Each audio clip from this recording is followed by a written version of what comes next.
We're a little late, usually up 2 p.m. Pacific, 5 Eastern, but they've changed things. They've changed, you know how when they changed doohickeys on the software, that's where we're at. And I left out as anyway, we're here. That's just the way things have gone this week, right? I was reading about how people are depressed. Are you depressed? I hope you're not depressed. If you're depressed, I have an answer for you. And we're going to start the show with this. We're going to talk about what the AP says, what happened. It's always valuable to see what the AP says because their votecast, it's more analysis. You can say how people voted. That's interesting to see. Well, how wrong was the miscommunication? So we'll get into that. We'll get into the latest at the court level. Remember, Biden was going to give a break to spouses of undocumented or undocumented spouses to people who were working here and here legally. Well, that's been thrown out. We kind of expected that, but it's happening. If you all the little things, the low hanging fruit, that's happening. The big stuff we're talking about, the 13 million deported, and that's going to take some time. Although we talked about it yesterday's show, but undocumented spouses, that that was easy. That was an executive order that was gotten rid of today. We'll talk about that. We'll talk about let's see, the vocab professor Dan will be here with us. But I thought we'd kick off with this because I'm a laughter yoga guy. I did it because whenever you think your yogic practice, your meditative practice isn't enough, kind of switch it up a little bit, and it's like you're basically always looking at your breath. It's always about breathing, but laughter yoga gets more oxygen into your system because you're laughing voluntarily. Like jokes, you laugh at involuntarily. Someone says, why did the ex presidential candidate cross the road? Well, she needed a job. I mean, and then there's an involuntary laugh. That's how jokes work. But voluntary laughter, when you laugh on purpose, that's the secret. And so I'm going to start off because people are in a funk. They're depressed. I'm going to start off with 1 minute for world peace. 1 minute of voluntary laughter. We're just laughing. Like, we're going to laugh. Start off with some breath.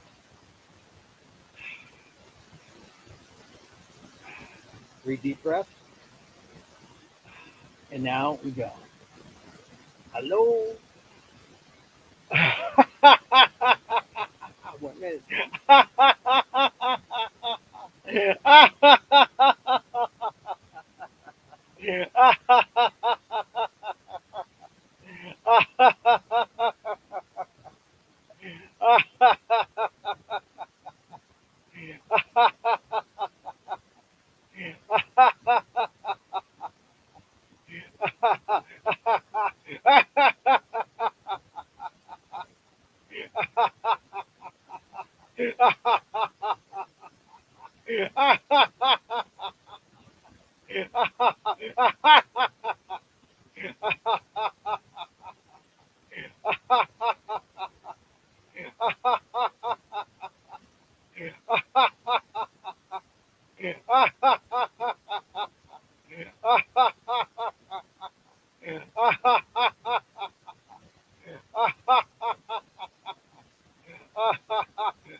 See, 1 minute of laughter. It, it works. I mean, you say, "Oh, come on, Emil, you're pulling my leg. You're going to laugh for a minute." Yeah, we're going to laugh for a minute for world peace. Not world peace, but world peace. And and it works. I mean, it does. It really works because the oxygen goes to the body. oxygen, goes to the brain. It sets off that whole chemical rush, the dopamine, the oxytocin, all the chemical rush, and it gives you more energy, and it takes you out of that funk, and all it is laughing voluntarily. Big fan. Laughter yoga. Studied with Dr. Madan Katarian, and he certified me as a laughter yogi. You do yoga, you are a yogi. I'm a yogi, and I find that whenever other forms of meditative practice fails, or when it's not enough, or when you need more, somehow the physical nature of the laughter, belly laughter, uncontrollable belly laughter coming from your diaphragm on up, it just worked. For me, it works. Try it. A minute of laughter for world peace, for the Democrats, for whomever. We need it. We need it. So hopefully Professor Dan will be here with us in a bit, but this thing really got me.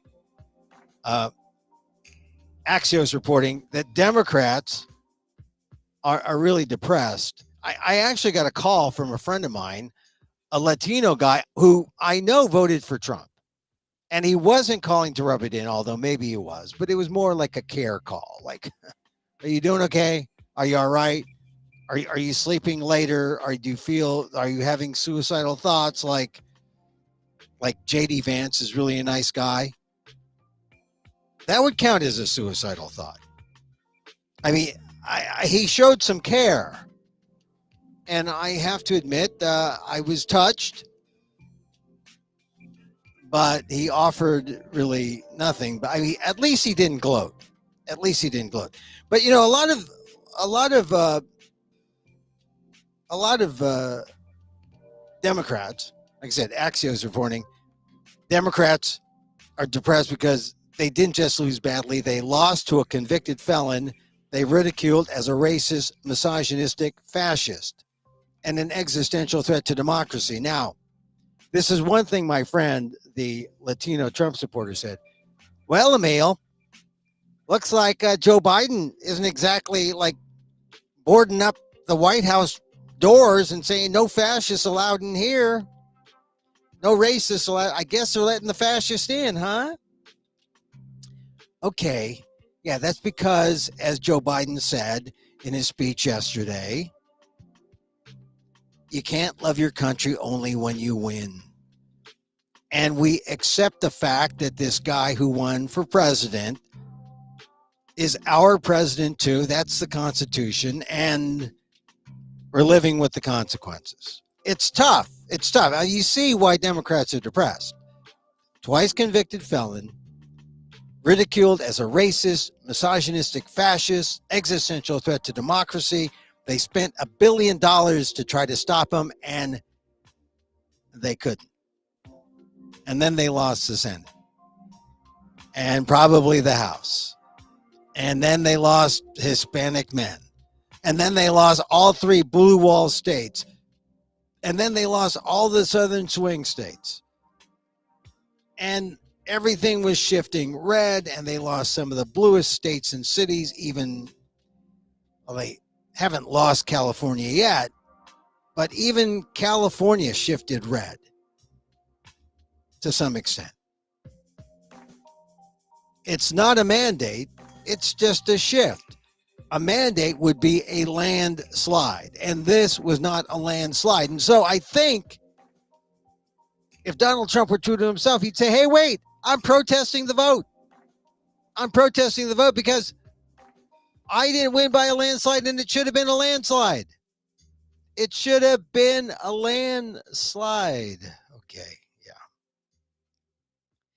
You see, I'm telling you, it's kind of like it gets to be kind of a gallows humor kind of thing, right? And I don't know what the answer is, but It's laughter yoga helps. So back to the Axios article. It says the reality is that when January comes around, right now there's like 74, 75 days until that day in January comes when there's not going to be an insurrection. But the Democrats will have so little power, and their clout is going to be so diminished. I mean, look right now, who is a leader of the Democratic Party? Kamala Harris? Is it Gavin Newsom, governor of California? I mean, I don't know if the Democrats know. And then forget about the traditional parties. You know, you'd have to say if the Democrats are having a problem, so are the Republicans. The Republicans are happy that they won, but you know, deep down, if they did some soul searching themselves, the Republicans know they're giving in to Donald Trump, and that's kind of a devil's bargain. So you look at the political structures; they're in trouble. The traditional media, they're kind of in trouble. In trouble if Donald Trump is true and says he'll go after people who don't support him. So the point is that voters seem to swing fast and hard against the ruling party,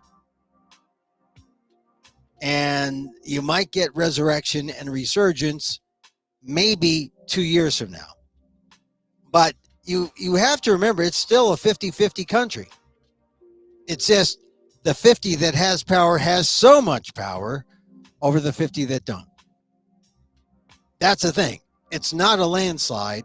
It's because of that, it's not a mandate. It's still 50-50. This is the results overplaying the reality, right? It feels like a landslide. It feels like a mandate. In fact, we're a 50-50 country. So instead of saying, wake me up in 4 years, say, wake me up in 2 years. But even then, there's no excuse for wanting to take the next 2 years off, because you got to work to be in a position to win back any kind of power, right? So let's see. The road to the Democrats' Damascus requires deep, honest self-reflection. White House officials were dismissive of reporting about screw-ups. When journalists held up a mirror, they often looked away. So this is where we're at right now. It says, look to the states. Democrats will say Josh Shapiro in Pennsylvania, Gretchen Whitmer in Michigan, Andy Beshear in Kentucky, newly elected Josh Stein in North Carolina. Notice they did not say Governor Gavin Newsom of California. And maybe this is the sign to California politicians that the stranglehold on the Democratic Party that California Democrats had ever since the Burton machine, Philip Burton, his wife Sala Burton, it's over. You know, Pelosi being the last one, Feinstein's passing, Boxer retiring. It's a new world. Josh Shapiro, Pennsylvania, Gretchen Whitmer, that's who they're talking about now, Michigan, Andy Beshear, Kentucky. I've always liked Andy Beshear, conservative Democrat, or Democrat in a conservative state. Josh Stein in North Carolina, I've just seen him speak a few times, looks good. Alyssa Slotkin in Michigan, she won, looked good. Ruben Gallego, my God, Ruben Gallego looked like he was going to get beat by Kerry Lake, but he's eked it out. I like Ruben Gallego, even though he goes to rodeos to campaign. U.S. Senator in Arizona, Ruben Gallego. Now, Harvard guy, but doesn't talk about it. If you're a Harvard guy and you don't talk about it, it's because you know better. It's because you don't want to be seen as the elite. And Ruben Gallego now knows better. He's the guy who talks to, people where they are at rodeos, at the taco stand, at the truck stop, at the what are they? Not truck stops, you know what I mean. Food trucks, the food trucks. But all those Democrats I just mentioned, they're all from states that Trump just won. And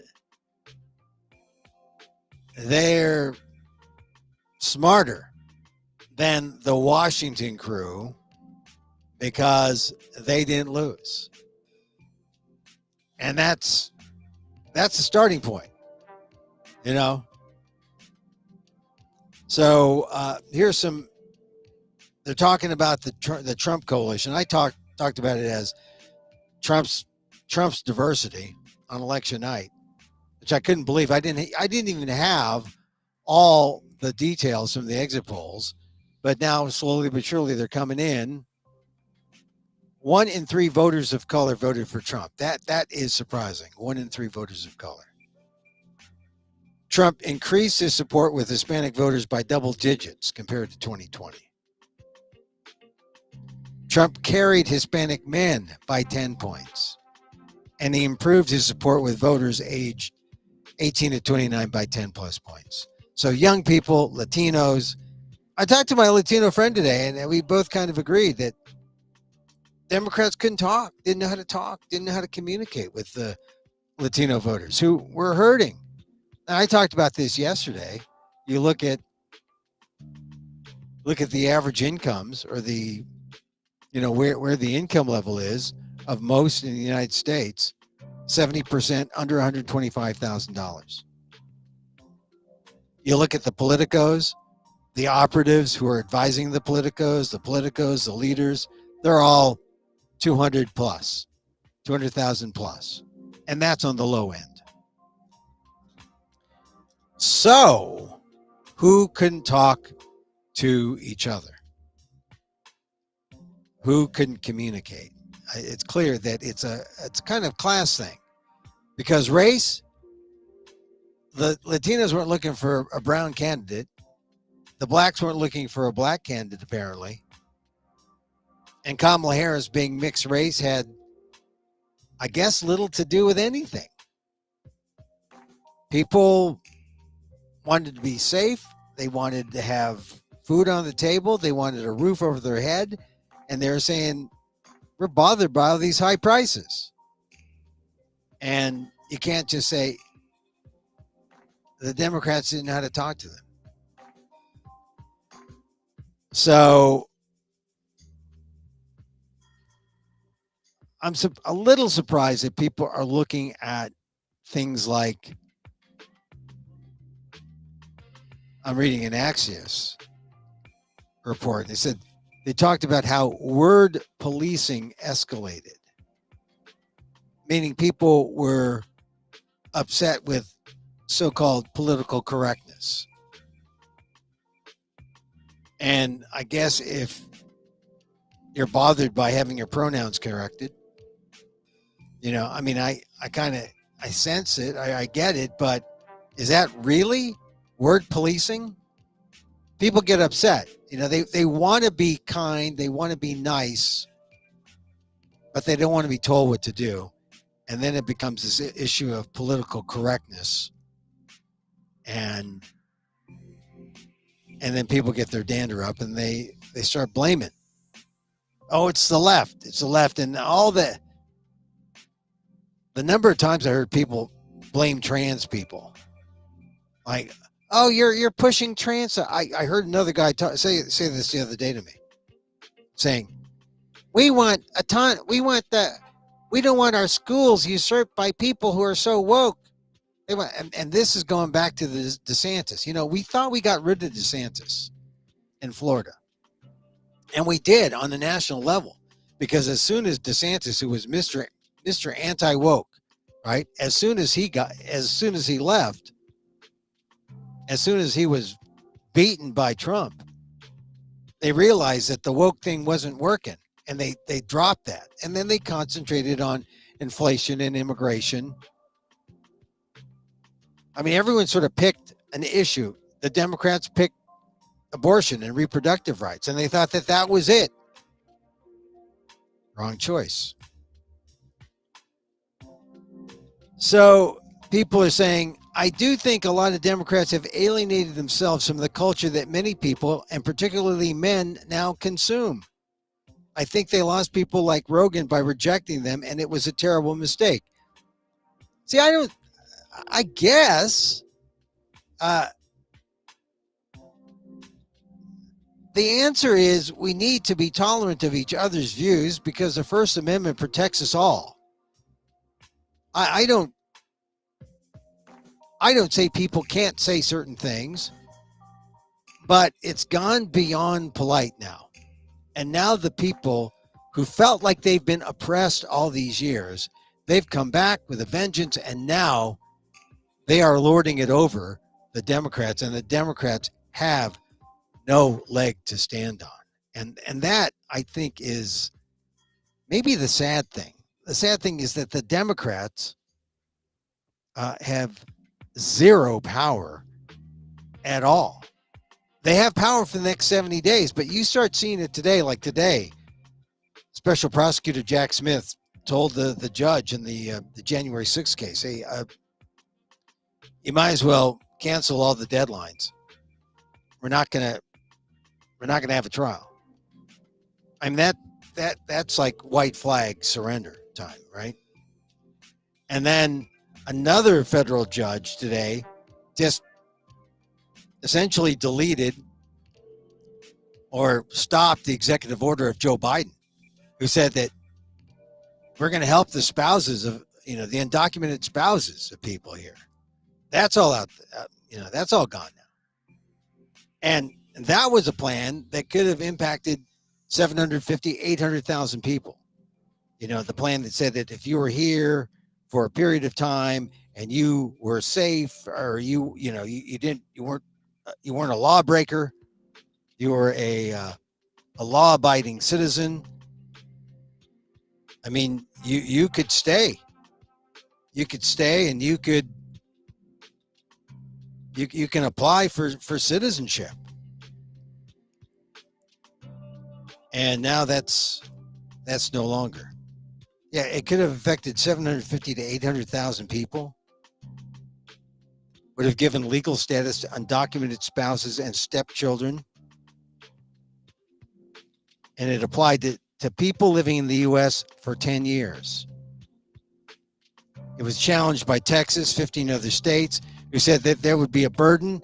But would it have been a burden if they'd let those people stay and let those people live and work, because those people work, pay taxes, and now you're going to deport them? Now you're going to get rid of them? I mean, the basic formula is to deport someone like that is going to cost you $11,000. I bet you a lot of those undocumented people make at least $40,000, $50,000, and they pay taxes, at least $15,000 in taxes. And so you're going to give up the taxes and the good they do for the economy and the good they do for workers or for employers. And the answer from a lot of Trumpers is, well, we got to go after the employers. Make sure that they don't hire these people who want jobs, who are good employers or employees. I mean, there's a reason why they have these jobs. They're good, they're qualified, and they're taking jobs that no one else wants in many cases. But for political points, we're going to send them back where they haven't been in 10, 15, maybe 20 years. And we're going to separate families. And this is the party that talks about, love and, protecting the unborn child, but doing terrible, terrible damage to people who are living, who have families, and because of circumstances, they may not have all the papers they need, but they were well on their way if this executive order by Joe Biden had stayed. But now a federal judge has stopped that, and this is the beginning. This is like the sampler, the beginning of how it's going to feel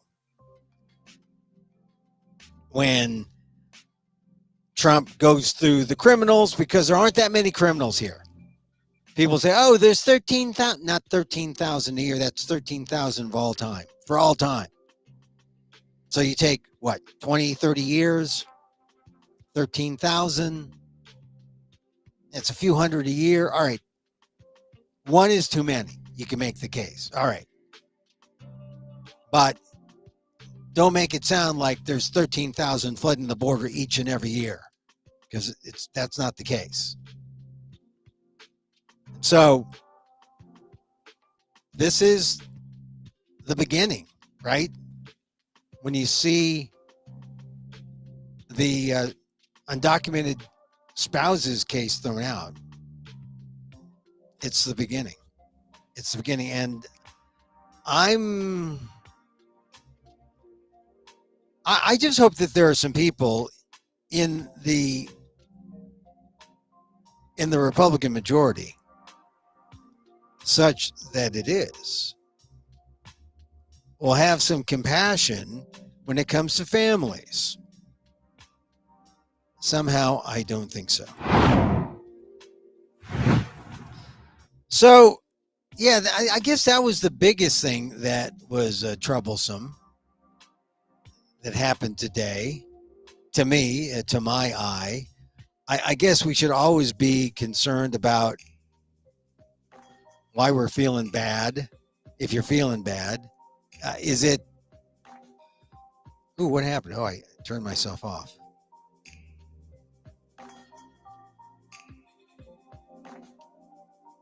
I know I can't turn myself back on.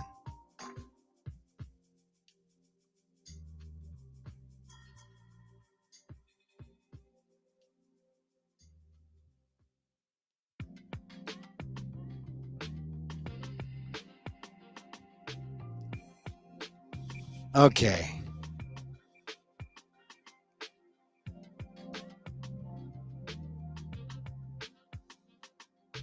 All right.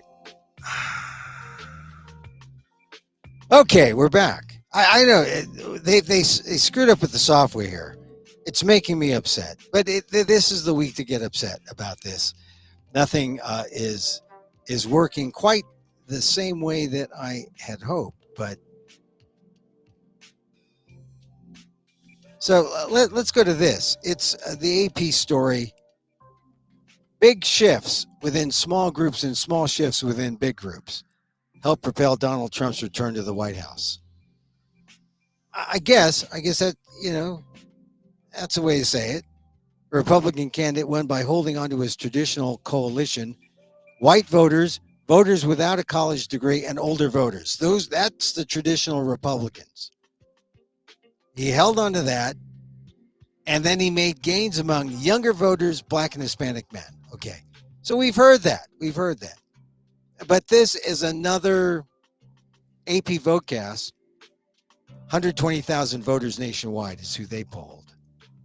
And they say about Harris, she made small gains, most significantly with white men with college degrees living in urban areas, but not enough to offset the losses elsewhere, which is really kind of interesting because it shows that the Democrats have become this party. I mean, don't call them elite. They don't seem elite, but I guess they are. They're the elite nerdists.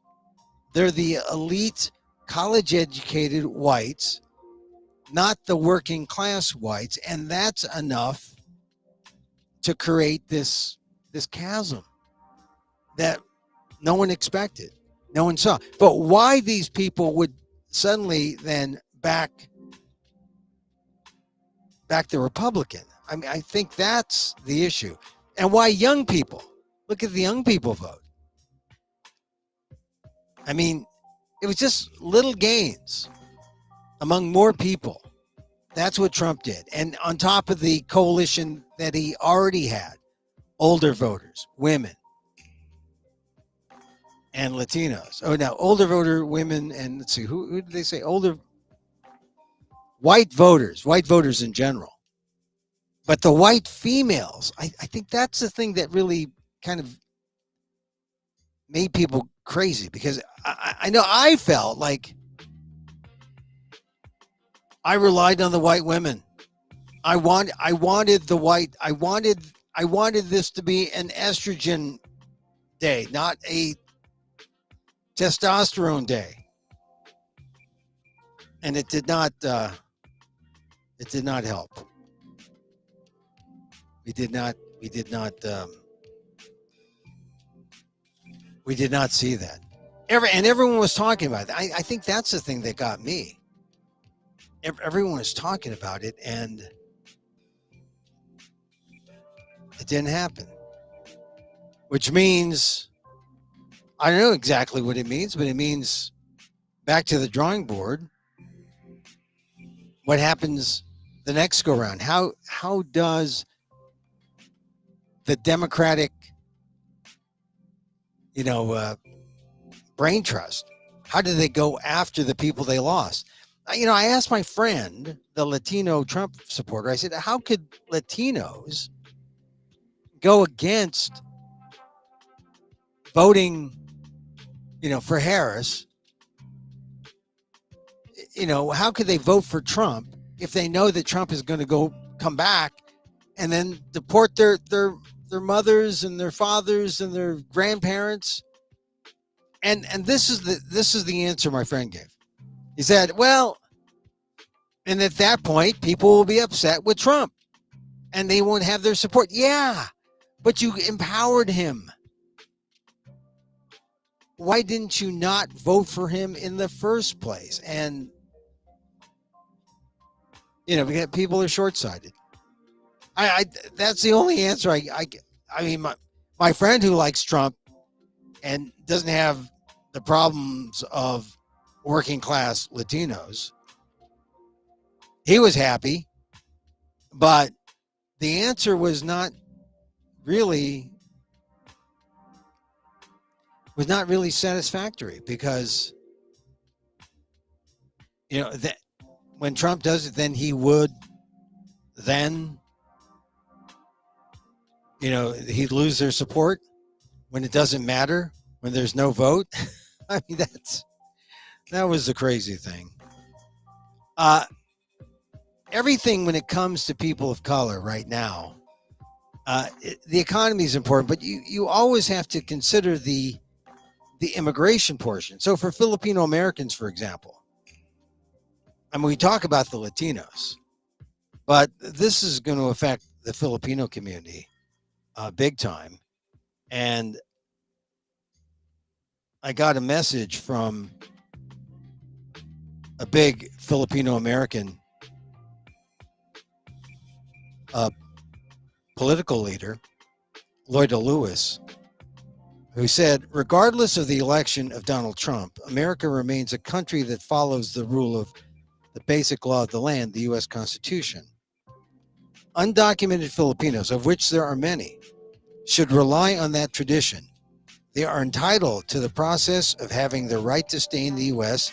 decided by an immigration judge. Until that time comes, they should remain in this land, founded by immigrants seeking the four freedoms articulated by Franklin Delano Roosevelt: freedom of speech, freedom of religion, freedom from want, freedom from fear. This is America. And she wrote this because I guess apparently some people are saying Filipinos, undocumented Filipinos in the U.S. are being asked to leave voluntarily. And I would say, don't believe it. Don't buy it. You've got the rule of law on your side. And as I said, to deport people, I mean, they're going to rely on people just packing up and going, saying that I'm not playing anymore. But this is America. And if you're going to play it like Donald Trump, then play it like Donald Trump. Don't give up. And go through the process. You have a right to have your case heard by an immigration judge. Hire an attorney. Fight for your right to stay in this land. If you're an undocumented immigrant, that's the best thing. And I say this whether you're Latino, whether you're Asian, whether you're African, no matter what. I just got this note from an Asian American leader, Lloyd Lewis. It's going to be a thing. And at some point, the disruption to families is going to be so great that it's going to be a question of how far will Donald Trump and the Trumpers take this.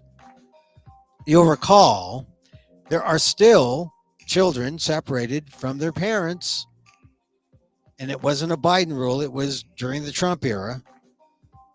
There are still children who have not reunited with parents. If you want to go down this path of separating families, we'll see how mean the United States, the people of the U.S. want to be. Donald Trump right now is saying, oh, we're just going after the criminals first. Okay, all right, yeah. Low-hanging fruit, find them. Low-hanging fruit. But he's also empowering ICE to do whatever they need to find people who are here without papers. And then once they round them up, they're already working with contractors to build facilities to house these people, because they're going to have to hire a judge, build these facilities, and they're essentially going to be an immigration prison until their cases are heard. So I don't know who is telling people to leave voluntarily, but don't believe it. Believe in the Constitution. That's what you believe in. All right. All right. I guess we don't have Professor Dan. I guess this is another example of my something's wrong with the software, or the switchover isn't quite as smooth because I'm not seeing the good professor here with me. So anyway, we're going to end the show. Let me tell you that I still have some things happening. I still have on the 18th at the Marsh. I started that show on the 4th, and I had a little different start because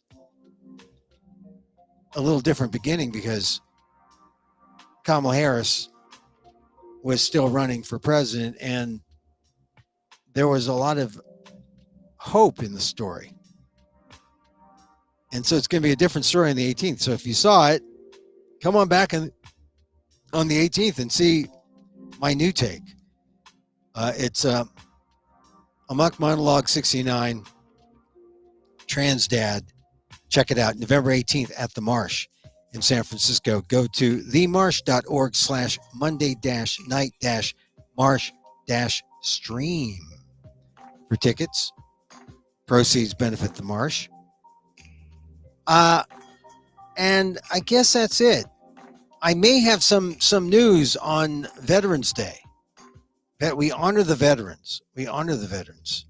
Your veteran, my veteran. I want to honor my good friend Ernie Babalan.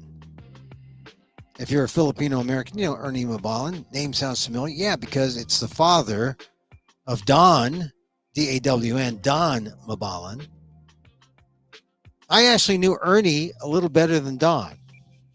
Ernie was a Philippine guerrilla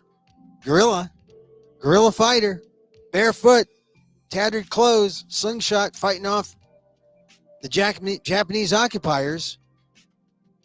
World War II, joined the USAFFE, the U.S. Armed Forces of the Far East, because the promise was they would get citizenship, fighting side by side by the Americans. And things went well, and then at some point, he got the opportunity to join the regular U.S. Army.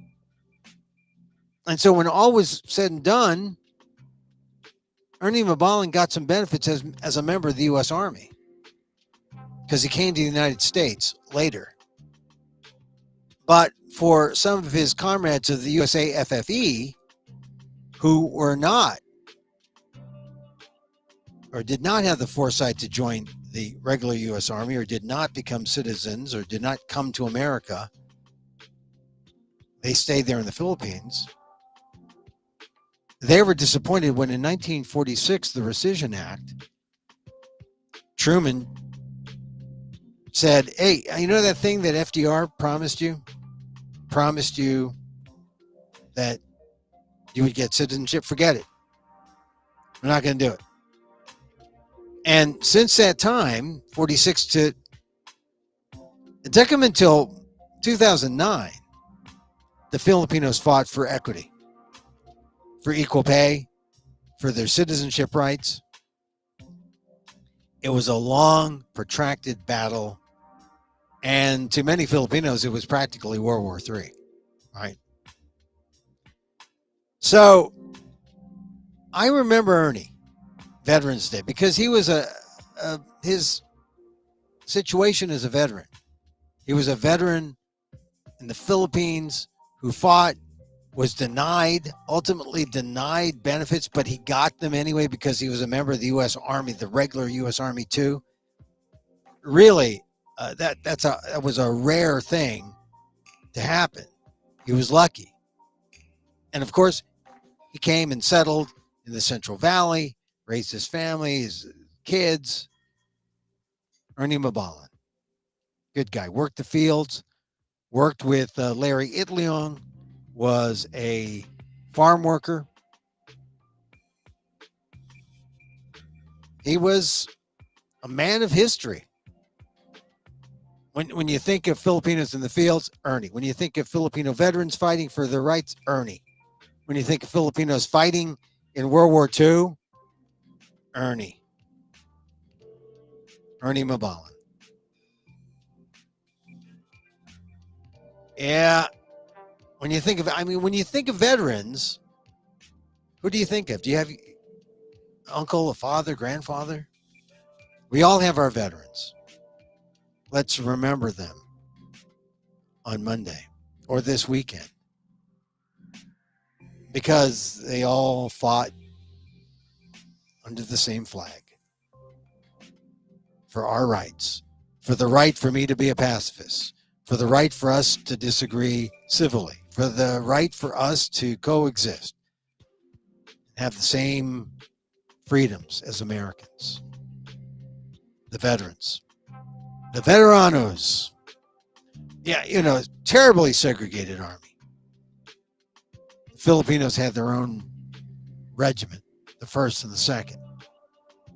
And the funny thing is, it wasn't until just a few years ago that all the Filipinos who fought were honored and given a replica of the Congressional Medal of Honor. And that was important. That was an important recognition. So, salute your veterans.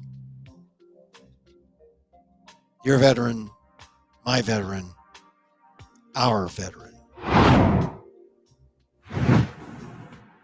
Okay, that's it for our show. I mean, it's kind of somber. I'm not depressed. I didn't shed tears. I may have shed one tear. because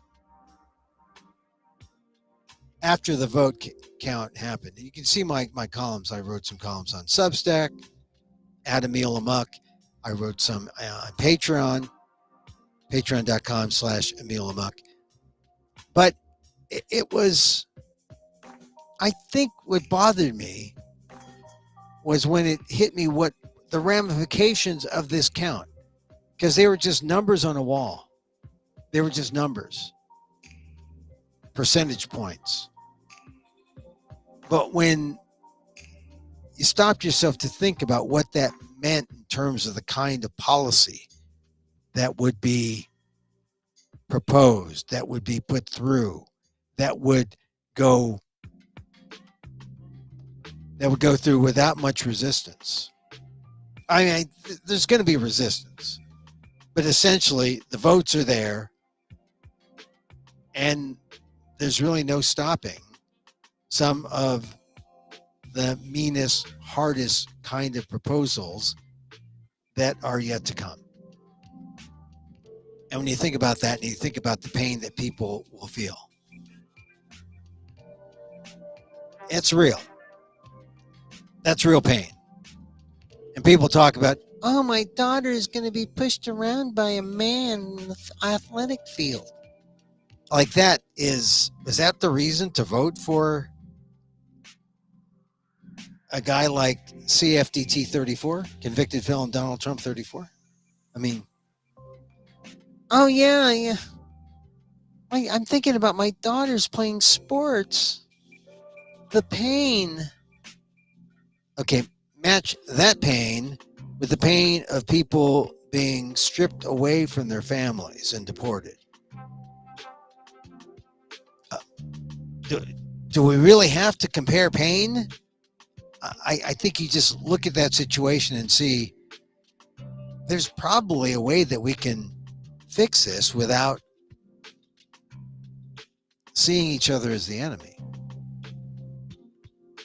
I think that's kind of the point about Veterans Day, because it is a day to remind us that my veteran and your veteran, they're our veterans, they're fighting for us, and we are fighting on the same side.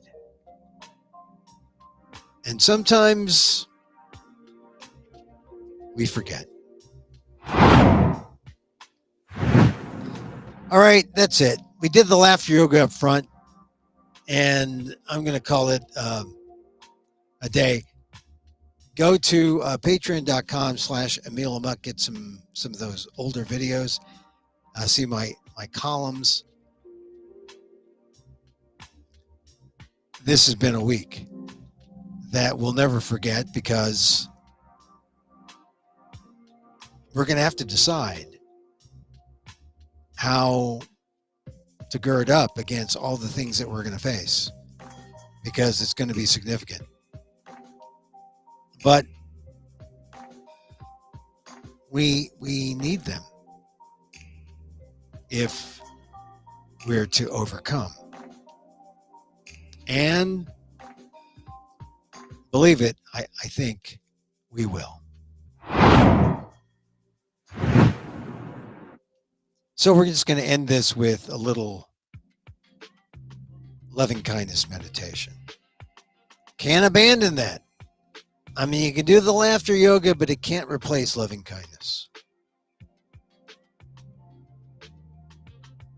Because you can let all that stuff go on outside, but it's what happens inside counts.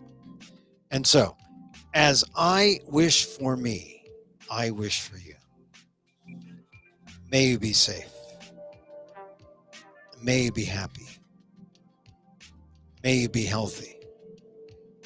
And may you live with ease. Emil Guillermo here. Till next time.